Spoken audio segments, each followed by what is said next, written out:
From the East Coast to the West Coast, we are everywhere true crime is. We are asking for the public's help. We are searching in the woods. We are doing what it takes here on the Bullhorn Betty channels to find answers to the most alarming cases we have been watching on the news. I can tell you personally that I have traveled this entire country seeking these answers and bringing that content right here to you here on the Bullhorn Betty channels and Bullhorn Betty Crime Stories. We are happy with the work that we've done. We brought many answers to the public, and we have defied mainstream media in our pursuit of the truth in these cases. We will continue to work. We will continue to fight for these victims, and we will continue to tell their stories here on my channels. Welcome to the Bullhorn Betty brand of channels and the Coffee Club. Thank you for your love, thank you for your support, and more importantly, thank you for allowing me to bring these victims' stories to each and every one of you, advocating for each of these victims. God bless you, God bless America, and more importantly, God bless our victims.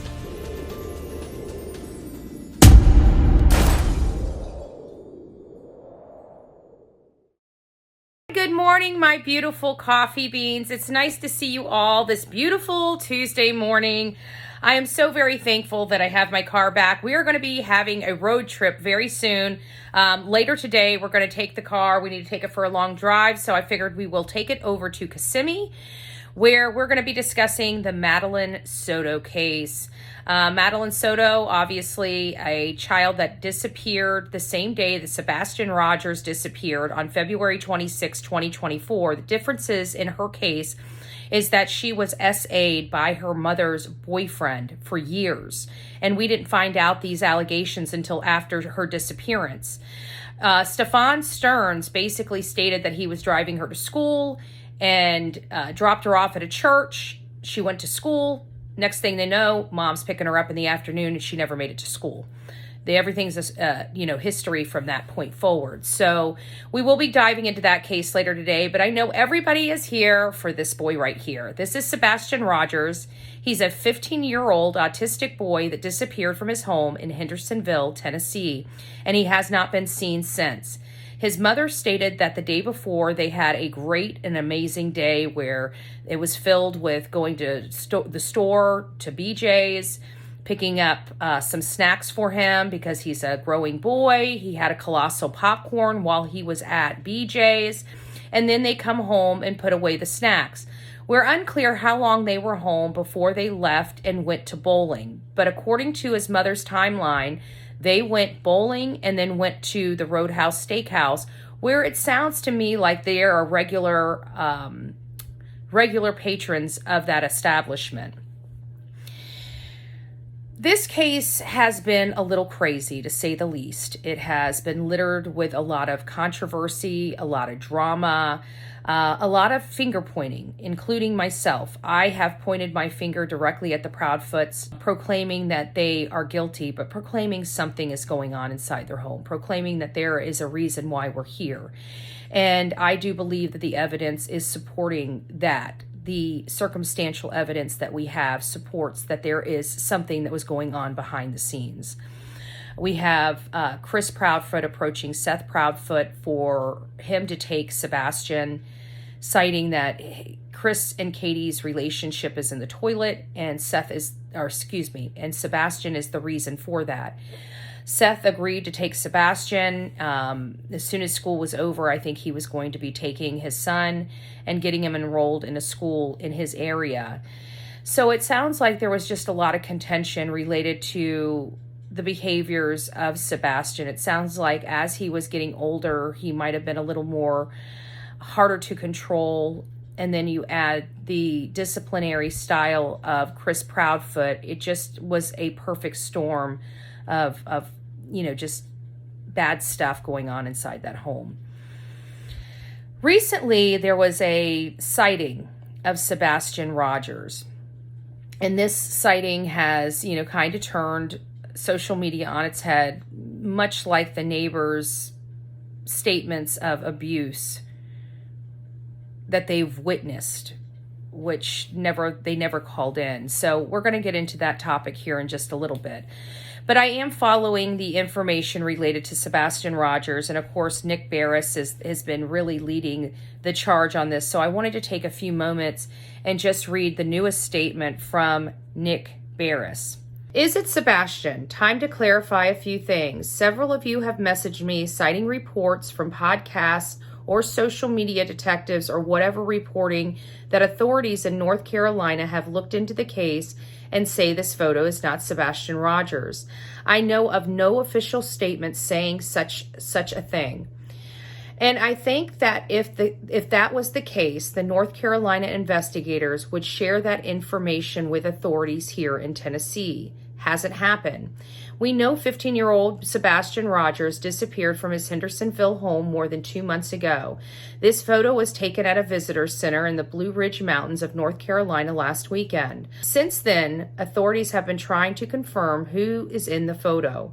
At this point, this is not a confirmed sighting, but I'm told it hasn't been determined yet it is not Sebastian. I'm in touch with the lead investigator with the Sumner County Sheriff on the case. Chief Deputy Eric Craddock tells me tonight, still working, nothing ruled out. He adds, I promise I will update you, Nick, when we have one. Seems pretty clear the case is not closed yet as far as the photo is concerned. That, of course, could change at any time as authorities continue to look for the person in the photo, whether it's Sebastian or someone else. On this page, unlike many others, I'm sticking to what we know officially from authorities. Others may have theories and opinions, which are certainly fine. I can tell you some investigators tell me privately the chances of this actually being Sebastian are slim. But it is something that they must check. You never know. I do try to stick to facts, and the fact right now is that the photo remains a potential lead until we hear officially otherwise. More to come. Please continue to call in leads to 1-800-TBI-FIND. So that is the statement of Nick Beres with NC5. And again, this is related to Sebastian Rogers and that photo in North Carolina. I have stated, I know it wasn't a popular viewpoint. People said they were going to unsubscribe from me because I didn't tell them what they wanted to hear. It's unfortunate, but we do this a lot, and you guys come here for information related to these cases, and you have to trust the commentary, whether people are saying other things or not. I can tell you, I truly try to find the information, and I don't try to lead my audience astray. So when things like this come out, I don't really engage in the clicks and views of the debate of a topic that I don't believe in. And even though I felt like this was not Sebastian, I knew a lot of people were concerned that it was. And it was a topic of conversation that we did have for several days. But people were very disgruntled because they want this to be Sebastian so bad that they're literally willing to be nasty to people, trying to explain to them that this is most likely not going to turn out to be Sebastian. And I realize that that's a tough pill to swallow, and nobody really wants to hear something like that because it kind of extinguishes hope. But for me, it's not extinguishing hope. It's just not going down a rabbit hole and wasting time on a subject or an issue that is going to end up coming up empty when we can be focusing on some issues that will be coming up with more information. I try to find work that's not busy work, that's truly work at hand. And the whole Sebastian Rogers thing, to me, it was very clear up front that it was very similar to Sebastian, but nobody wanted to see the glaring issues with that photo either. They wanted to focus on insignificant things like haircuts and shoes, meanwhile avoiding the things that could not be changed, such as bone structure and things related to the bone structure of the faces. And so that's where I had a problem with, because look, shoes, Skechers shoes, I bet 1 million pairs were made. I bet you there are several, probably 100, maybe tens of thousands of boys that look exactly like Sebastian Rogers wearing the exact same shoes.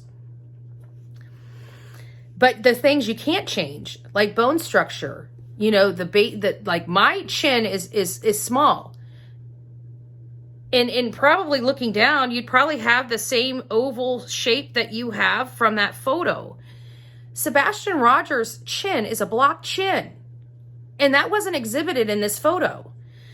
And so I had a lot of problems with the photo itself of Sebastian. And I'm sorry that it offended people with my commentary on trying to express that it most likely will not be Sebastian Rogers, but there is no credible sighting of Sebastian. So the way the facts sit right now in this particular matter is that Sebastian left his home between midnight and 6 a.m., according to his mother, walked out the front door and has never returned again. This is an autistic boy that needs every thing of his basic needs. Every activity he does, he needs assistance with, you know? So we've got a major issue here. We've got a major problems behind the scenes of the Proudfoot home, and then boom, a child completely disappears off the face of the earth. It's a hard pill to swallow. It's a hard pill to redirect focus away from the people that you feel in your heart and in your mind and in your body and in your soul is responsible for doing that. I have the car back, as I stated. We're going to take a trip to Kissimmee, Florida this morning, and we're going to be going to some spots for Madeline Soto, and just remember her, because I noticed the case is not getting a whole lot of attention. I need to drive my car to a significant, for a long drive. Apparently it helps reset some of the stuff and gets the computer thinking. And then we'll come back here and we're going to be heading off to Tennessee. Tennessee, for me, is to search. I know there's a lot of beautiful ladies out there still in the woods, still in the waters, not allowing any of this drama and chaos that's going on, all this noise out here, to deter them. And I love that. And those are the people that I want to work with, because, they obviously have the thick skin to deal with it. I also heard, I had an opportunity to talk to Terry Lynn out there. What a sweetheart she is. She's really just trying to do her part and help. And she talked to me about some of the same people on here that caused me such great harm at the very beginning of my journey into this, citing this. Now, meanwhile, these are the same people that sit on their ass and do absolutely nothing to help anybody but themselves in their own pocket. And so I'm really getting tired of the bullying here on social media. I'm tired of the bullying. The bullying on this platform is more important to me. People's safety on this platform is more important to me than this nonsense and drama or my channel. I will tell you that. What they're doing is awful, and what they're doing to families and other people is horrible. It is illegal as hell. This is not web sleuthing. This is I'm not going to go into it. I'm just saying that it's unnecessary. This woman is out there working her ass off while these people that are attacking her are sitting at their home with their thumb up their ass, complaining and bitching and moaning that somebody's out there looking for a child. They make me sick. I don't care about people that don't go out and look for people. I have a problem with people that sit there and bitch at people for going out and doing the right thing while they sit on their ass and do absolutely nothing. That is my biggest problem. I don't care, like JS for Justice, she doesn't go out, she commentates. You never hear me say anything about her. Why? Because she isn't attacking people. And as a matter of fact, even in Gabby Petito, I know she supported people and supported advocation and stuff like that. So, she's she doesn't do it herself, but she definitely helps. She doesn't sit up there and attack people that are trying to help families, and she actually contributes. Where these hate channels, they do nothing but complain, moan, and groan, and just bitch. And it's so annoying, and it's absolutely fruitless. So I hope you guys just stay away from the drama. Like I told Terry Lynn, there's no point in even arguing with them. They're idiots. Just move on. So if anybody's experiencing that, just trust me. I've dealt with them enough. I've survived this stuff. I mean, it's so stupid. They're childish, and they're really, truly uneducated idiots with an opinion and a microphone, and that's it. They have no factual information. They don't have any clue of how to do any investigative journalism, and they're just freaking idiots, a hot mess express on steroids here on social media. So I just wanted to say that and give Terry Lynn a beautiful shout out for all of the work that she's been doing.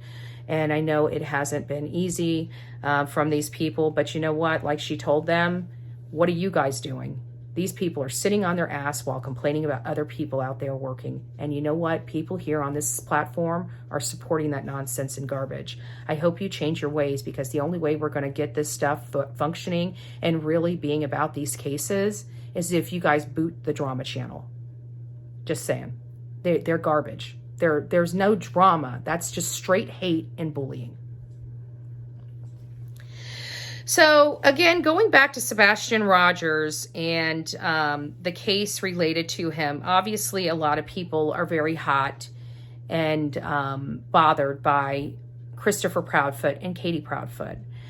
Christopher Proudfoot and Katie Proudfoot came under scrutiny about day 8 for social media. It's when they first gave the interview. Maybe it was day 9 or 10. It's when the full interview came out, and we saw Katie laughing, chuckling. She couldn't even keep a straight face. She was trying to hide her face. She was looking like she was crying, but no tears were coming out. She was just using the tissue to kind of cover her face for a second. She seemed embarrassed.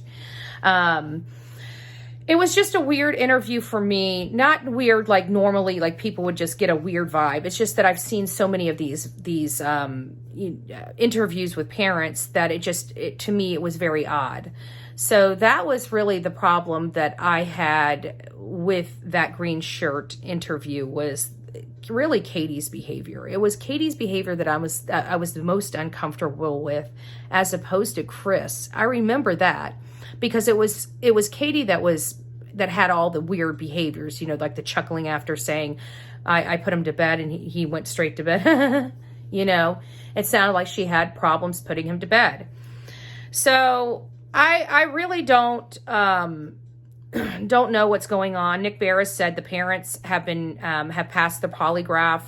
I don't know what they imply by parents. Is it just Seth or Katie, or is it Seth, Katie, and Chris? I'd like clarification on that. Nobody can clarify that. Nobody will clarify that. And I think that that's done intentionally. I don't think Christopher Proudfoot passed his polygraph, or he didn't take it. And even if he did pass it, I believe it's a false positive. I don't believe him. I just don't believe him. He's a nasty guy. But in all fairness, even though I don't believe him, and this is my personal opinion, it doesn't make it so. There is still, outside of the circumstantial evidence of a child walking into their house but never leaving their house and just magically disappearing, but aside from all of these things, all these inconsistent statements, all the lies that they told us, those are just that, inconsistent statements and lies. But there's no actual proof that they harmed Sebastian. But in all fairness, I don't think law enforcement even has forensics to determine whether something happened to Sebastian inside that home. Where's the damn forensics? Why did they wait so long to do the forensics? These are Navy people that have an ultra clean house. Obviously, Katie cleans and knows how to clean. There was a person on JS for Justice last night, and I can't remember his name. I think it was Matt. For whatever reason, I think the person's name is Matt.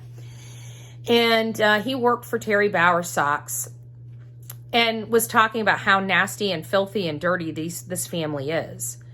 Now, he worked for Terry Bowersox and had more contact, I believe, with Terry and Kathy. But I don't know where he says that Chris and Katie are dirty, filthy, trashy people, because I'm sorry, I've even seen inside their home, and that portion of the statement, I appreciate people coming forward, but I also understand that people have biases themselves. For example, that Matt guy did seem a little like an upset past employee, So I think he was cautious with what he said, but I do believe the majority of what he said to be true. And quite frankly, Kathy and Terry Bowersox, they look like nasty people. They look like nasty people with some money. But I mean, who knows? Who knows what he was talking about? But if Kathy and Terry live like Katie and Chris, I doubt their house is dirty and trashy. Just saying. So I don't know what the relevance of that was, but it was just a call-in, and it was a call-in to the show, and it did kind of provide us some insight on at least Terry Bowersox, I guess, history, behaviors, maybe something like that. All right, guys. Well, I don't really have a whole lot right now, and I'm not going to be able to research a whole lot on the Sebastian Rogers case today because we're going for the long ride to explore the tragic life and death of Madeline Soto today.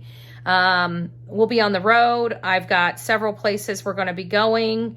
And I'm not sure if I'm going to go live or if I'm just going to take some footage and coverage. I might do both. So just stick with me today, guys. I love you. God bless you. Have a great Tuesday, and we will see you soon.